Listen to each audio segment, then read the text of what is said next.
Hello. Thank you, everyone. Thank you for joining the DCL Learning Series. Today's webinar is titled Create and Deliver Personalized Content with DITA, based on your role and goal, featuring DCL partner IXIASOFT. My name is Marianne Calahana, and I'll be your moderator today. We will have this up on the DCL website in the on-demand section at dataconversionlaboratory.com. And my colleague Leanne is going to push that URL out to you momentarily.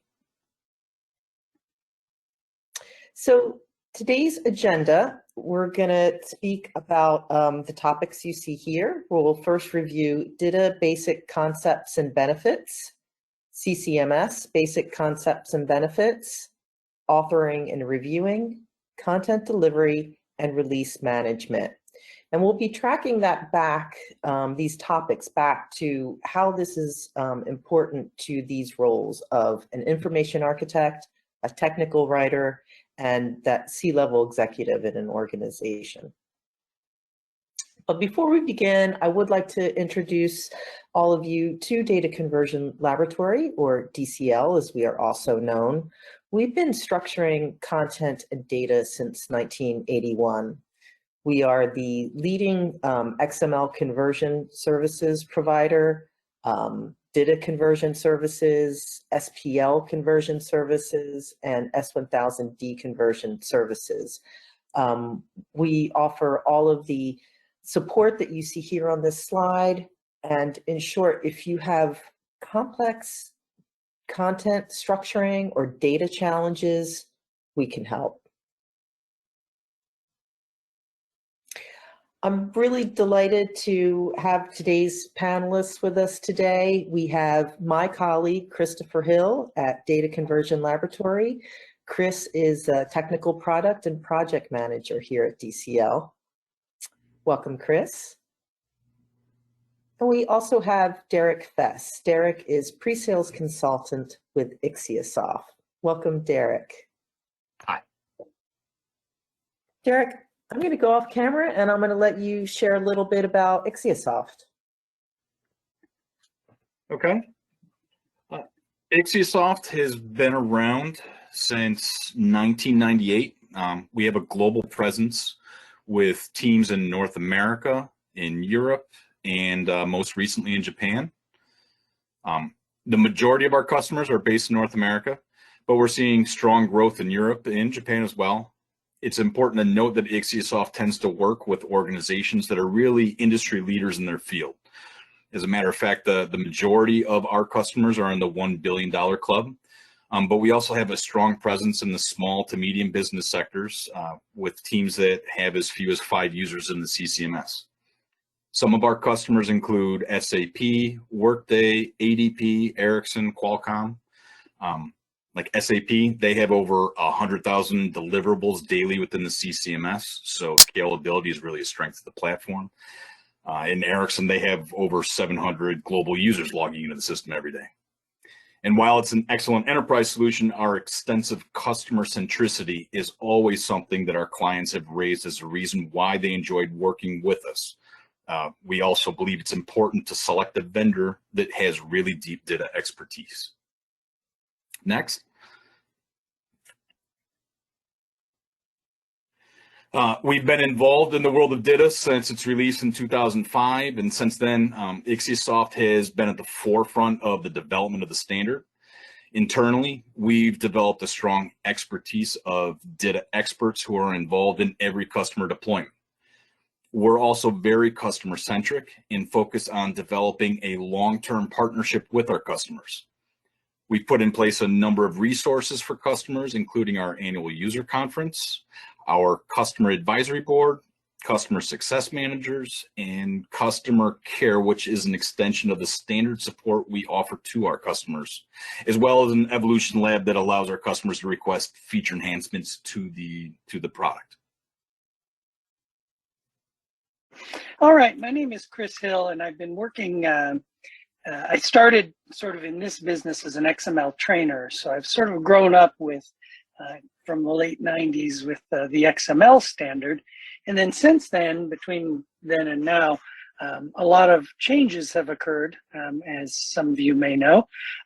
One of them is DITA, which arose throughout the last decade or so as a really important industry standard for storing structured content.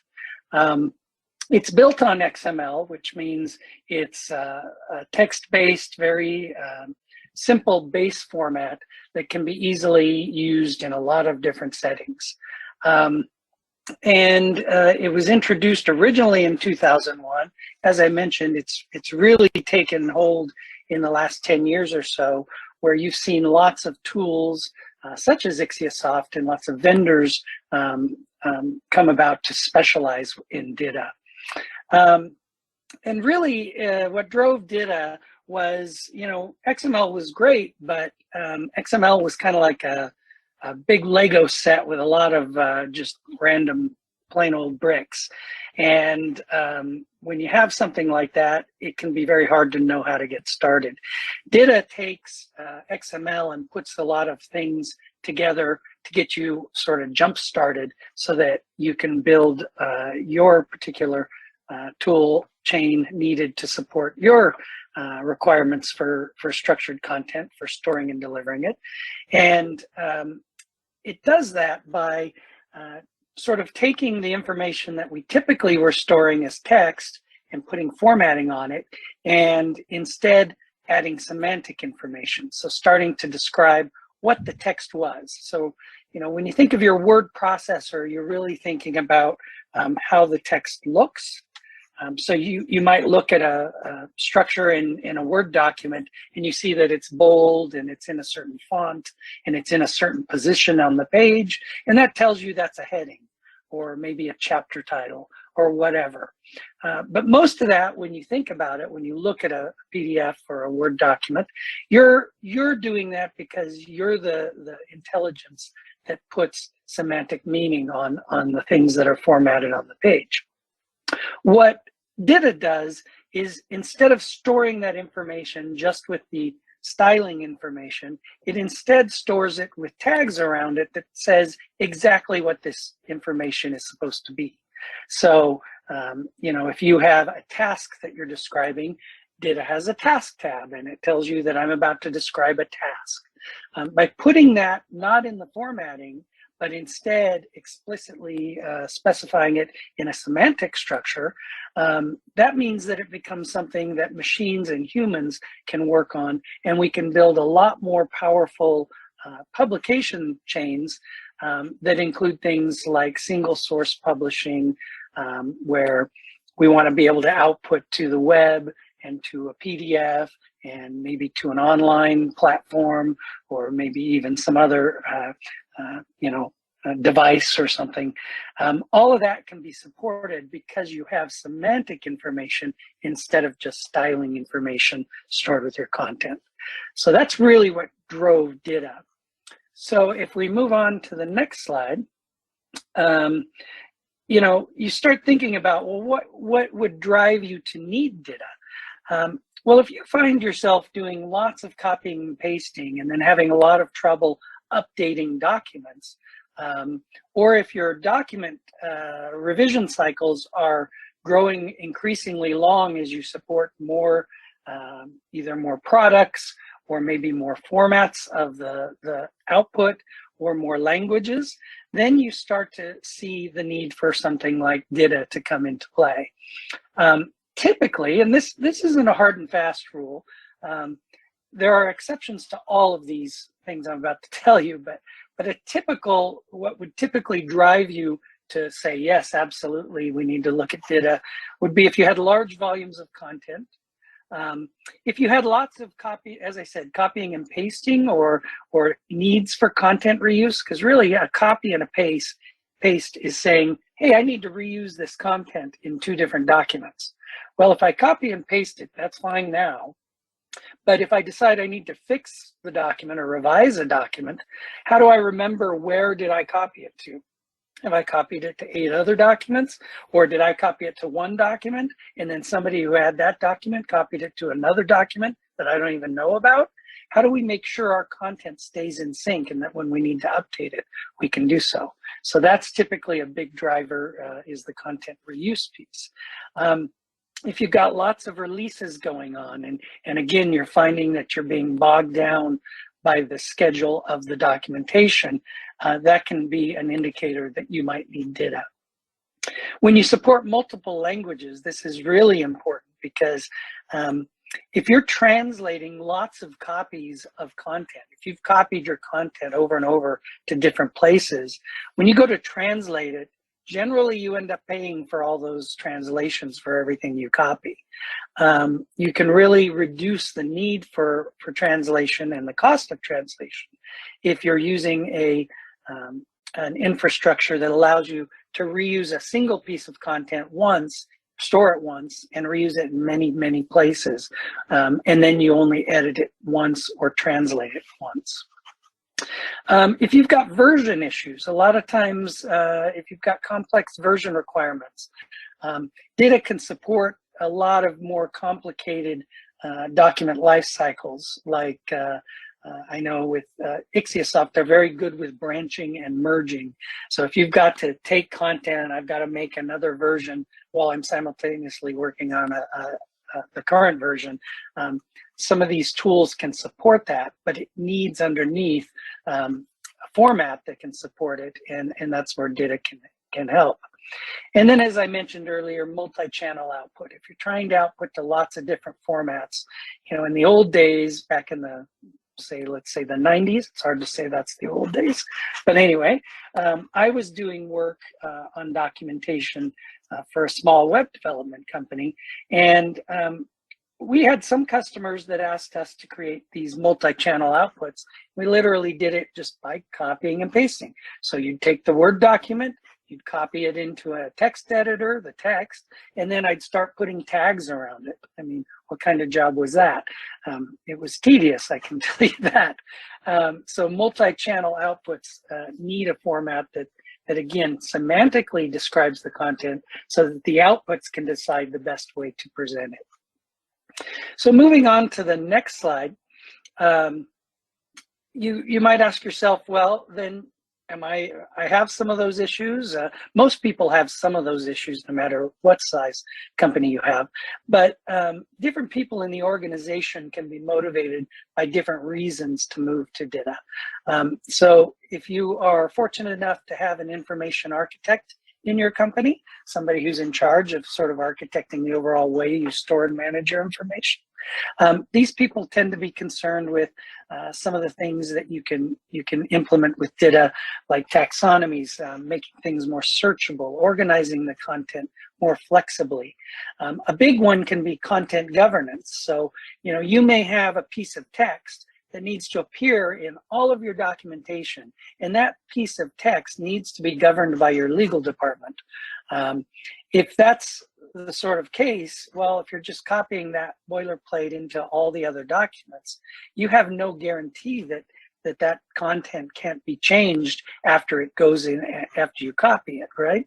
But with something like DITA and a CMS like IXIASOFT, you can start to govern who has access to what and who can change and who can read and who can do those things. It really becomes a framework so that an information architect can implement whatever content strategy they deem needed. Technical writers tend to benefit a lot from DITA once they get up and running. So once they learn to author in DITA instead of authoring in, you know, maybe a page layout sort of orientation, they usually gain the ability to really rapidly, to greatly increase the rapidity with which revisions are released. So I can go in and very quickly make a change to content and know that that's going to propagate throughout all the documents. I don't have to go hunt down every single instance where we said X that I need to edit to make it accurate or to update the product or whatever. It also reduces greatly the volumes you're managing. So if I've got copies and copies and copies of all the stuff, then I have to manage all that and store it and find it and search through it and wade through it. With DITA, if you're only storing a piece of information once and you're reusing it everywhere else, that tends to reduce the volume of content you have to store. And then it can help streamline the workflows so that, again, you can quickly get these publications revised and out, or translated and out. It can also, not mentioned here is speed of translation. If you're, a lot of times what happens in the more legacy workflows is people will have these monolithic documents. They'll get it translated. Then it'll go through a lot of revisions in its source language. And at some point you got to say, oh, we better retranslate everything because it's getting out of sync, right? Well, with a DITA approach, you can retranslate only the pieces that have changed. And that can usually be identified very easily if you have a content management system like IXIASOFT. Now, executives, they may not even know the word DITA or care about the word DITA, but what they do care about is, again, their agility as an organization. So if I can create a new product, get the documentation ready faster, then I can get it out on the market quicker and start making money quicker. I can save money on those translations, on storage, on all those types of things, on even the time it takes to pay the technical writers to do revisions. All of that stuff results in cost savings. It also can help preserve brand consistency. So one of the challenges is if you change your brand or you update your brand, is finding all the places where you need to change the name of the company or maybe the tagline that you've used. If you have this in a single source DITA-based repository, it becomes much easier to propagate brand changes to all of your outputs and keep it consistent throughout the content lifecycle. And then you can scale your content production and delivery. So you can, again, as you add more products, as you add more languages, expand into foreign markets and have to start doing translation, those tasks are much easier once you've developed a DITA-based solution for your content production.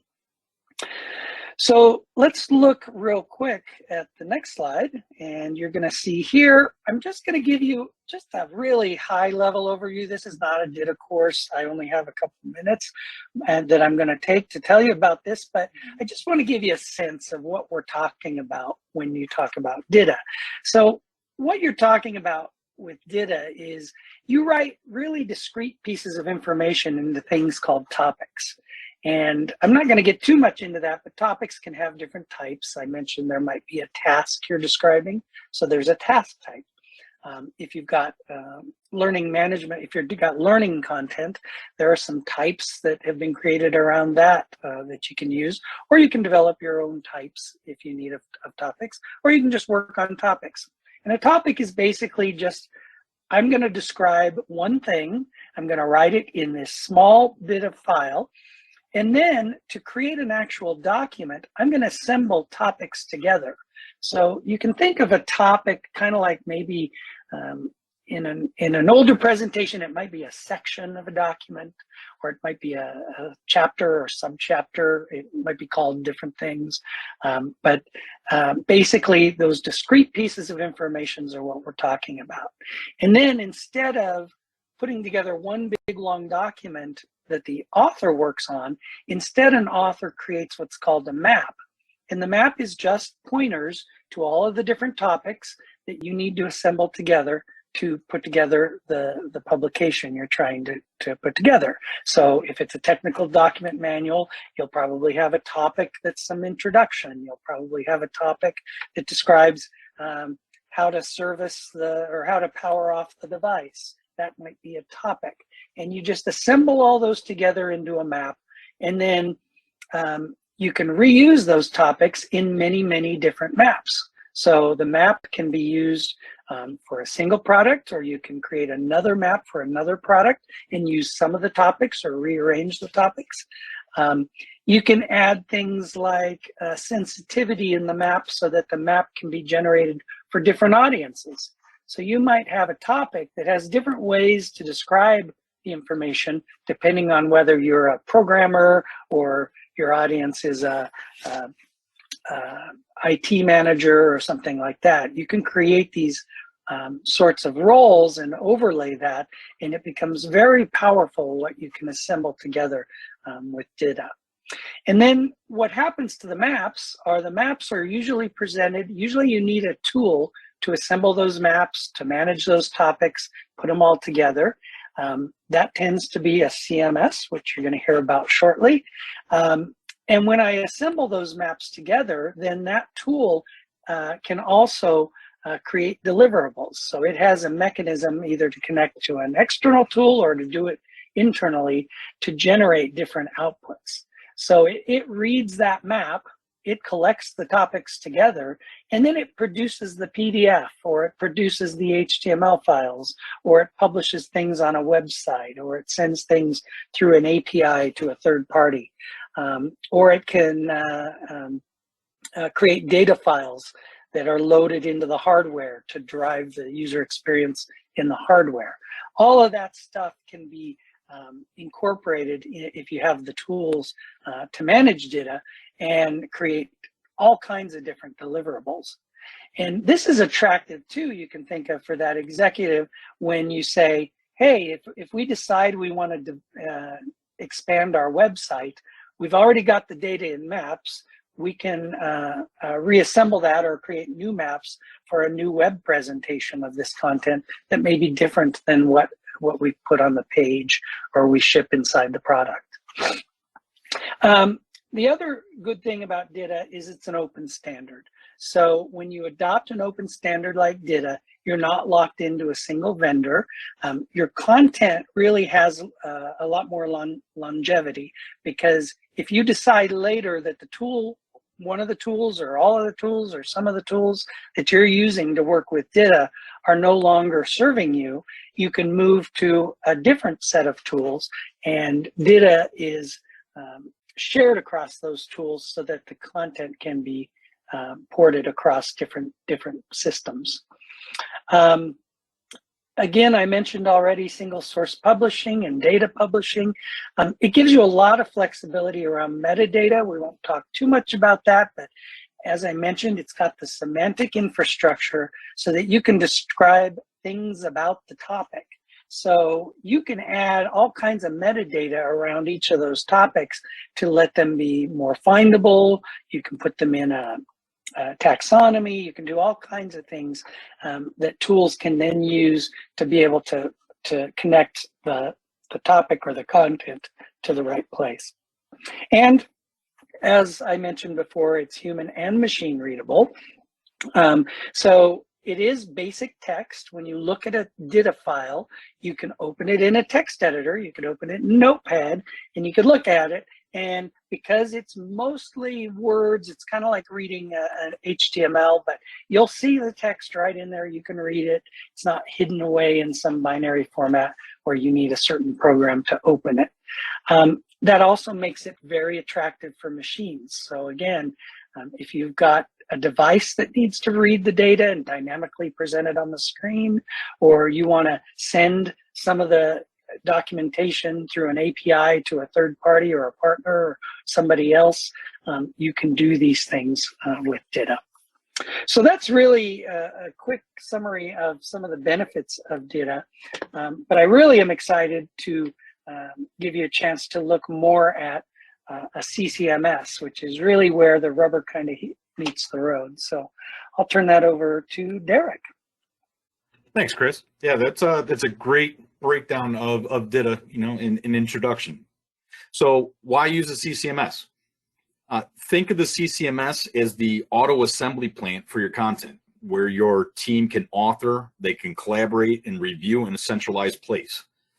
The team will be able to author depending on roles and permissions and collaborate in a single environment with an auditable history while including the localization of the workflow with any TMS integration if necessary, and really be able to push that into multiple channels without worrying about the formatting. Next slide.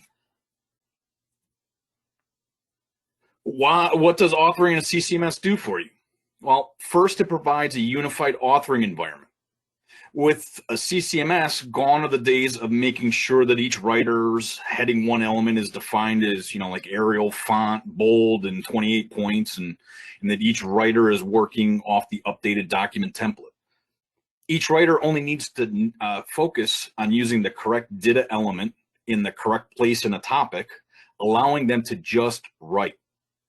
The information architect determines which elements will be used by the organization and makes them available or not by pushing those changes to one centralized place. These changes are pulled down each time a writer uses the system, and this provides that brand consistency that each executive is striving for.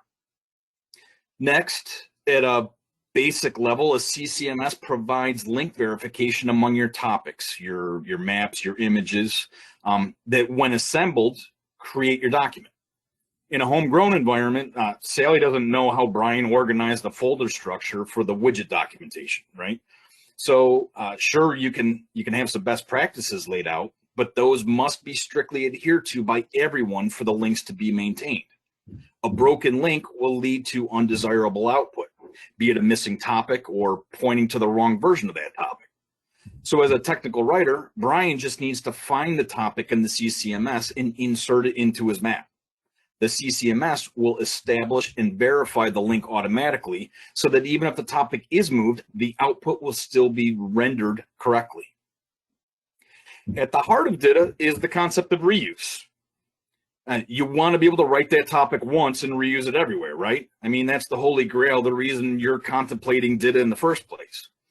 And while that is one piece of content reuse, it doesn't always work, right? So the topic, let's say, logging into the system may work great for system A, but it has 2 extra steps that system B doesn't need. Now a writer has to write and make and maintain 2 different topics, which defeats the purpose of the reuse in the first place. Well, here again, DITA steps in with the notion of smaller pieces of referable content. As a writer, you can break that topic down to the step element level and reuse that same step in 2 topics.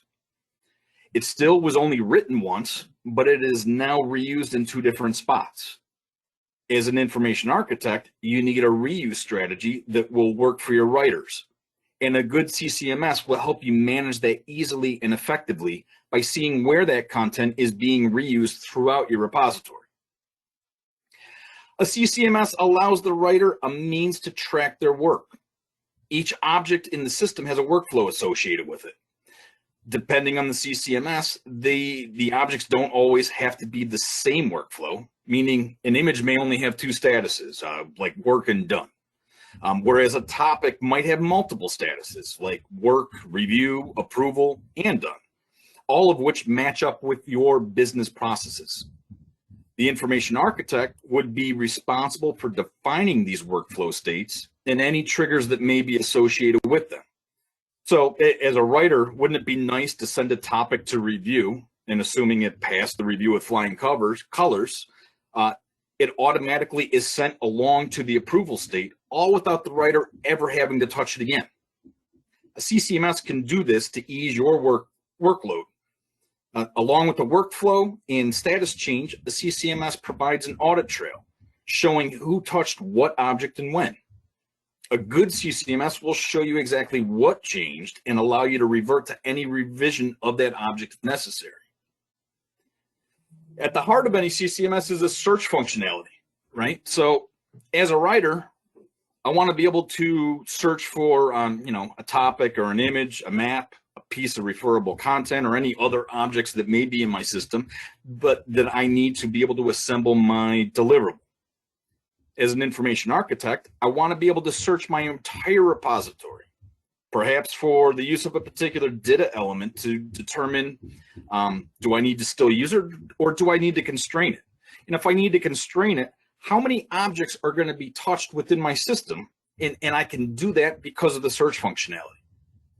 As an executive, I need to be able to search my entire repository for KPIs that I may need to report on. At the end of the day, you can create a large volume of content in your system, but if you do not have a robust search function in your CCMS, that content can be hard to find and hard to manage. On the next slide. So what does reviewing in a CCMS do for you, right? So technical writers, you can send your content for review at a topic level. Based on your business process, this may be to your SME, asking them to verify the validity of the content. Depending on your SME's role and permission as defined in the CCMS, this could be as simple as suggesting changes with a comment option. Or it could be as complex as allowing the SME full edit capability within the topic in conjunction with track changes, so that way you can see what was changed in the source. Or you might have two different reviews at a topic level. One internally within your own team to determine that your writer is writing to your defined style guide and using the correct DITA elements, and another that that goes right to your SME. Either way, a good CCMS will keep track of the changes made to the topic and by whom. This gives both the writer and the information architect the ability to point to a time and person that determine what needed to change and why. Another form of review, and one more often requested by SMEs, is at a map or document level. This is sending the entire map and its contents out for review. Now, some SMEs appreciate the topic level review. Hey, just show me what changed and what's the new functionality. But others, they want to see those topics in the context of the entire deliverable. A CCMS will provide a map level review so that the SME can see where the topic is within the overall document. Depending on the SME, this may inevitably lead to the review of the entire document, not exactly the desired outcome. So a good CCMS can stylize this map level review to highlight only the topics that did change for that particular document, allowing the SME to focus on that and quickly perform the review rather than spend a large amount of time reviewing the entire document. Collaboration in the review process is important. I mean, Acrobat has the ability to comment on content and reply to those comments, and that's pretty useful. But how many times have those reviews been lost in an email chain, or the SME isn't reviewing the latest version of that PDF? And yeah, you could put that PDF in a centrally stored location or a SharePoint server, but once that object is moved, the link is invalid. A CCMS can treat that review as its own object in the system. This allows it to be assigned to your SMEs, with the link being verified by the CCMS so that they are all working off the same object at the same time. A good CCMS will allow the writer to accept, reject, or reply to the comment directly, allowing for a threaded discussion, as well as the review itself being accepted or rejected. A good CCMS will also be able to show a red line comparison between review objects to your SMEs, showing them that what they're looking at now, this is how it's changed since the last time the object was sent for review. This cuts down on review time, decreasing the time demands on your SMEs, freeing them up for other assignments. Next slide. So what does publishing in the CCMS do for you, right? Using the CCMS, the writer has now managed to get their content through the workflow into a state where it's ready to be published. Depending on your business processes, it may be up to the writer to publish their final output, or maybe that resides with the information architect. Either way, you're using the same source, those maps and topics and images and other objects that we talked about, that you can now publish your content into whatever form your deliverable is required to be in. Using the power of the DITA Open Toolkit or the DITA OT, you can create your content once and publish it using different output scenarios or plugins. You may need to publish to a PDF, but also to a web help, maybe a Word doc, or publish to a content delivery portal. Your PDF may look wildly different than what your web help output looks like. This is all achieved through the development of those scenarios or plugins. But at this point in the process, the writer doesn't really care how it looks. They just care that it is created and works correctly. At this point in the process, I'm sorry, they no longer are a typesmith, right? Because the output scenario takes care of all of those transformation scenarios for them. Remember, the CCMS has been verifying our links throughout the process, so the correct topic should be rendered in the output. It is here that the information architect or toolsmiths take over, really, making sure that the DITA elements that were defined in the unified authoring environment are being rendered correctly into the company style guide. At this point, all the writer or information architect has to do is simply select the output type that they want to publish to and click publish. While it didn't really touch on it, the CCMS will also keep track of not only the source content, but the languages that the source content was translated into. So once the source content has been translated and ingested back into the CCMS, you are able to publish whichever language variant you need. A good CCMS will allow you to select your source content, identify which languages it needs to be published to, as well as which formats to publish. So let's say I want to publish my English source content to PDF, web help, and I want to push it to a content delivery portal. That's 3 different outputs. Now I want to do the same for French, Spanish, Italian, and German. Simple math tells me that's 5 languages and 3 different outputs. And if my 5th grade math holds, I got 15 outputs I got to create, right? A CCMS will allow you to do this. A good CCMS will allow you to create all 15 at once. Along those lines, being able to automate the publish process is a measurable time saving.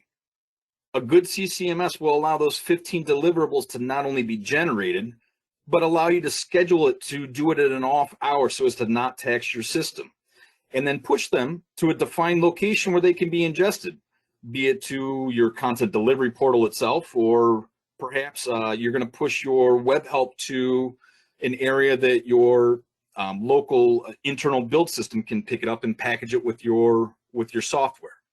Really, this allows you to create any of your different content and publish it whenever and wherever you'd like it to go. Next slide.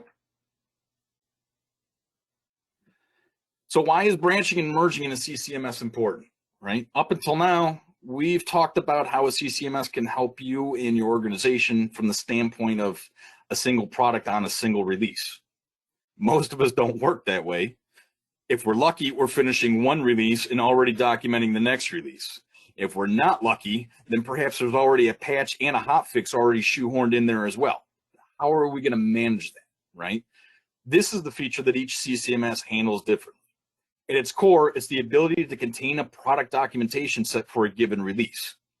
As a writer, you're only updating that information for that product in one place. But now you need to start working on the next release. That next release, it's 90% the same content as the current one. So the information architect, they create a new branch of that product.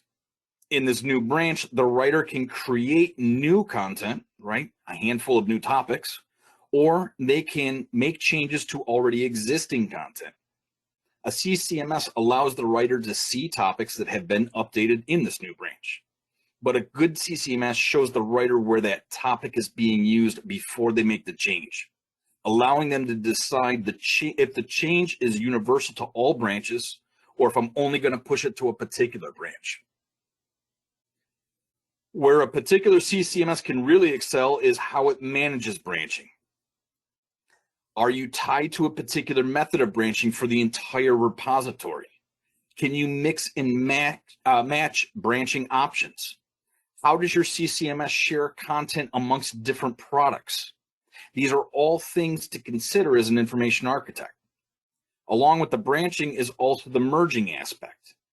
Okay, so a technical writer has made a change, let's say to topic A in the release 2.0 branch.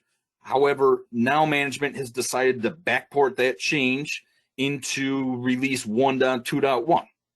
A CCMS will allow you to push those changes from 2.0 into 1.2.1. But a good CCMS will allow you to decide which changes you want to push to 1.2.1.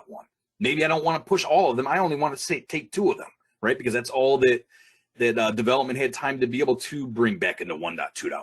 So that system will allow you to do that, right? While we could spend a lot of time talking through the different branching scenarios, there's also the issue of governance. Here, the information architect governs how the different pieces of information are going to be used in the system, as well as how they are branched. Do you have separate libraries for shared front matter content that all products use? Do you have libraries for other DITA objects, like a DITA veil or a key-def map? Does your CCMS have a way of restricting access to these libraries so that only select roles have read-write permissions while others can only read, meaning they can only reuse the content that is in there and not modify it? The branching, merging, and governance all allow the team to easily handle multiple releases concurrently with urgency and consistency. This helps drive down your time to market as well as the costs associated with that. Next slide. So here are some of the key features of the IXIASOFT CCMS. It's very robust and scalable in that the CCMS supports millions of objects and thousands of users across a number of locations. It can scale easily to meet your needs as you grow.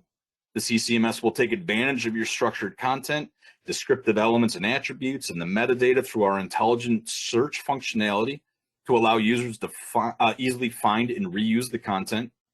The CCMS provides complete traceability. Each object is tracked from its creation to delivery to its next version, providing complete traceability on who modified it, when, and why. The CCMS works seamlessly with the DITA OT, allowing you to push content to whichever medium you'd like. We partner with best-of-breed vendors and service providers to incorporate the delivery plugins into the output generator, allowing you to create and push your content wherever you'd like.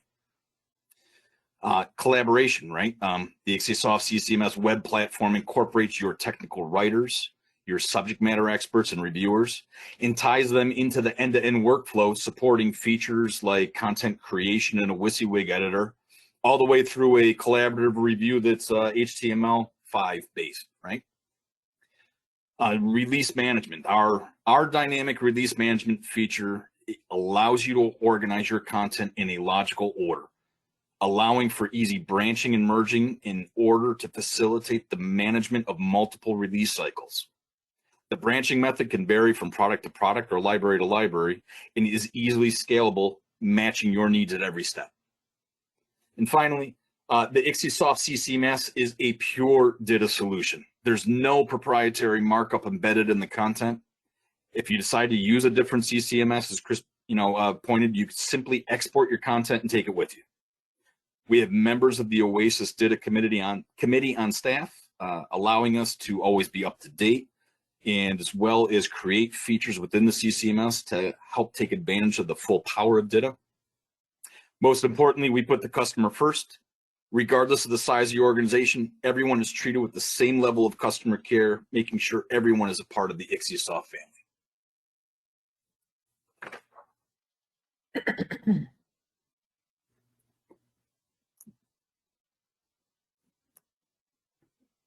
And that's all I have. Yeah. Thank you, gentlemen. That was great.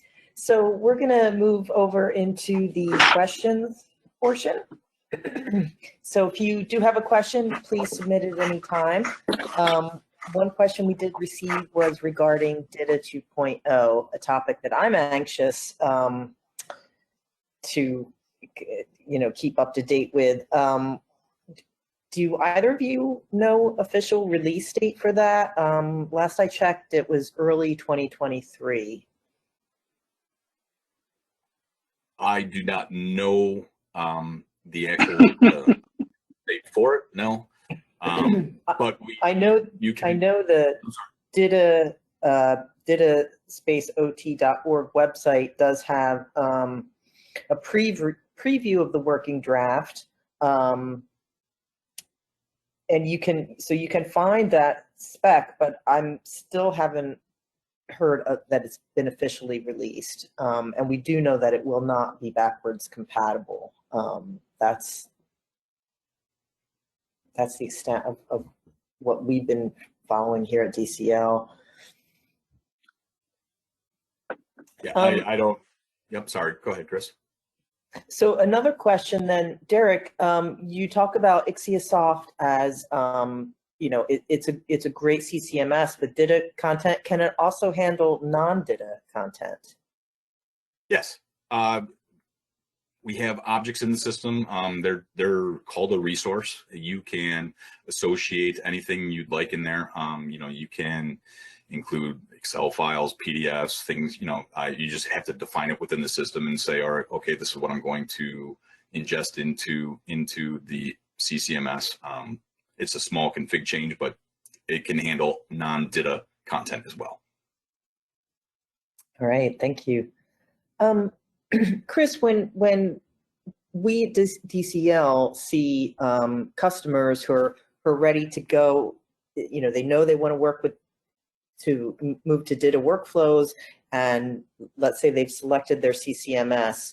Can you walk us through a typical engagement on how they get from, here, all these different files and content types to there? What some of the things that I know you've helped some of our customers with?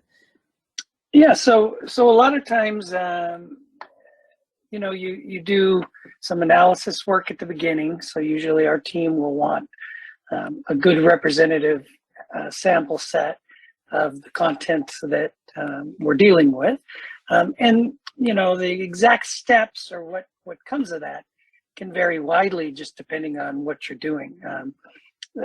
We have people come to us with PDFs. We have people come to us with, an old, maybe they have a very legacy publishing platform. They might have FrameMaker documents. They might have InDesign documents from the desktops, Word documents. Actually, there's a lot of Word out there that is being managed. Sometimes they have a mix of them. In fact, oftentimes it's a mix of them. And then sometimes they'll have legacy content that's coming along and they're wondering, well, do we need to bring the legacy content in? Should we just leave it alone? Is it useful to bring it in? And when you're looking at all those questions, one of the questions you want to do is you want to say, first of all, how much overlap is there in the existing content? Do I have a lot of need for reuse? You can usually get a lot of anecdotal information from customers, but one of the early things we'll do is we have a tool that we offer as a standalone tool, and then we use it as part of our conversion called Harmonizer. That's actually the tool that I work on. And it will go through and find all of those exact and close matches and let you really explore your content from a match perspective, from a duplication perspective. And that can be very informative to at least tell us, why do you have so much duplication? Where is the duplication? Should this legacy content be brought in? If we're never going to edit it again, is there any value to it? Does it have, is it highly duplicative of all the other stuff? So it makes it easy to bring it in with maybe a new map? Or is it so unique and so weird and nothing ever overlaps with it anymore? We just keep that on its own and maybe as objects in a system like IXIASOFT or something. So all those types of questions are part of that analysis phase. We're also looking at what is it that you need to support? What are you trying to accomplish? Because when you move to DITA, one of the really important things to remember about DITA has a whole bunch of structures and elements that you can use, okay? But there's probably, I don't know, there's hundreds of them, like 5 or more hundred elements and structures in DITA. Well, nobody uses all of them. They're for different purposes. A lot of these are used in specific scenarios. If I don't have those scenarios, I don't need to support those. So a good approach early in the move to DITA is to start identifying what structures do I need to use. And this is where your information architect can really come in their main part of their job, is they'll start looking at and mapping what our goals are and what our content is to DITA. And then once you have those DITA elements defined, you start coming up with the conversion rules. So we can take the content and move it to DITA with no input from the customer. But is that DITA going to really use the right elements and structures to support their publishing requirements and their goals? That's where we really interact with them to make sure that we're using the right DITA, and the DITA is right for the system they're going to move to. Now, IXIASOFT is a very open system, as Derek mentioned at the end. They generally support DITA very well. But you can get into some tool sets, or if you're using certain tools, where there's some real limitations around what pieces of DITA those tools support. So, you know, again, during that conversion process, we'll take into account the tool chain. And then we come up with a strategy for doing an actual conversion. And that means, you know, we automate as much as possible. We try to say, okay, in these documents, maybe this heading means that this is a section. We're going to turn those sections into topics. Or maybe there's a certain pattern, like a numbered list or a bulleted list, that means you're defining a series of steps. And there's a way for us to auto-detect this is a task, not a general concept. We can do those sorts of mappings if you have consistency in your content, if we can find those patterns. So again, that's another important part of that early phase, is figuring out those patterns to make the conversion efficient. And then we converted all the data, and the customer will go and clean that up. Now that glosses over a whole lot, saying, oh, we converted all the data. But we have internally a whole production workflow pipeline system around DITA that allows us to build pretty complex conversions, automate as much as possible. If we have to manually do some of it, because sometimes somebody has to look at this piece, we can automate that as much as possible so that it sends it out to the right person. They review it, they figure out what to do, and then they send the information back. Or maybe it's an offshore vendor you want to incorporate that's going to manually tag this stuff. All of that can be incorporated into our process. At the end of the day, you're going to wind up with DITA. Now, if you spend more on that analysis, you can get DITA that's more tailored to your needs. If you want to spend less time on the analysis and you're in a hurry, you can get DITA out that maybe is more general, and then evolve that content as you move forward. Either way, you're getting to a platform that gives you the capability to move towards all those benefits that we've been describing. I know that was kind of long-winded, but that's... Yeah, but to your point, Chris, I've been through 2 DITA conversions. You always say, oh yeah, we just need minimal viable product and we'll go back and fix it up later. And you never go back and fix it up later, because the reality is I've got to start work on the next, product line or the next version. So putting that extra time in the analysis in the beginning will pay off far longer downstream. Yeah. Derek, question for you. Is IXIASOFT Unicode compliant? Yep. And what type of database does IXIASOFT use? We run on our own proprietary database. It's called TextML. It's been around for longer than the IXIASOFT CCMS. That's what the CCMS was built on top of.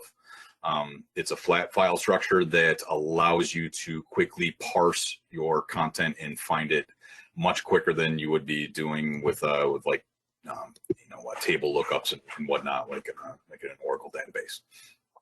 Okay, and I think you answered this, but I want to make sure the person hears the answer.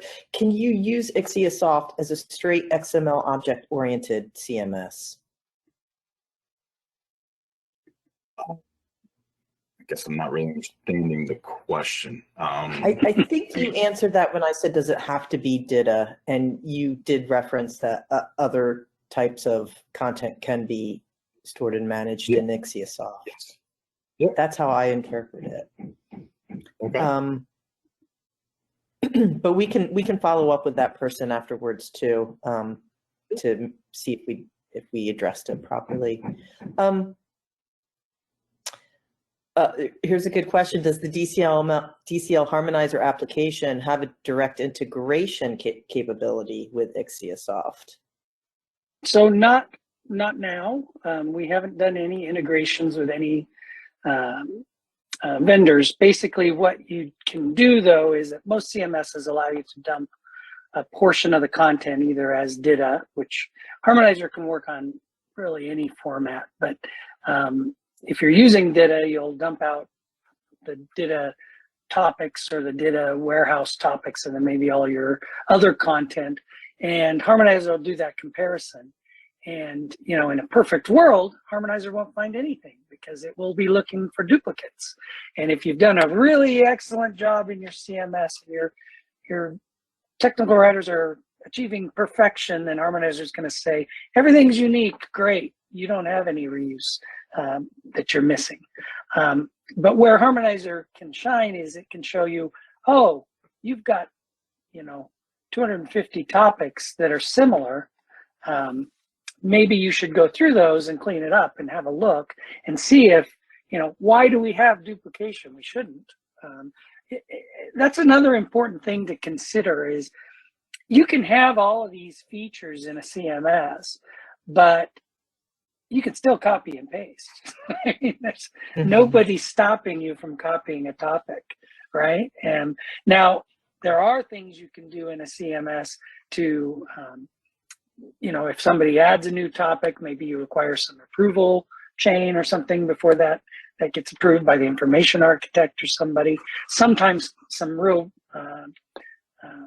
rigorous companies will have these more complicated workflows, but you tend to need to be a bigger organization to have the staff and the resources to support these more stringent requirements. So Harmonizer can be a good stopgap where you dump the data out, you run it through Harmonizer, you see if there's any duplication, and then generally, however that data was dumped out, you use the file name to track right back to the file in your CMS. You just, you know, search for it there. All right. Derek, IXIASOFT had some exciting news recently with the merger between Madcap Flare and IXIASOFT. Can you speak to any new features or functionality that might come into IXIASOFT as a result of the merger? Well, I mean, it's only recent, right? They're still defining what the roadmap is going to be, but it is important to note that IXIASOFT is going to continue to be its own entity. Well, not an entity, but, you know, the product is not changing is essentially what I'm trying to say. Sorry. You know, they did not acquire us to be able to take us apart, right? They acquired us because we're really in two different realms, right? We're more at the enterprise DITA solution, whereas they're at a smaller level, right? And they wanted to be able to have the ability to take some of their clients that may be outgrowing Flare and being able to push them into a DITA CCMS, right? So that's why we're here. You know, we have our name recognition within the industry, and we're not touching any of that. So there are certain things that we may be able to merge down the line. What those are yet haven't been identified, at least to me, anyways. I don't know if product's already been working on that yet, but I don't know when that may be coming yet. But yeah. Well, thank you both. We've come to the top of the hour. Thank you to everyone who's taking time out of your day to listen to us and to hear these two gentlemen speak. We hope you have a great afternoon. This concludes the broadcast. I do just want to remind everyone that the DCL Learning Series comprises webinars like this. We have a blog, we have a monthly newsletter, and many other ways to stay in touch. We hope to see you at future webinars. Have a great day. Bye. Bye.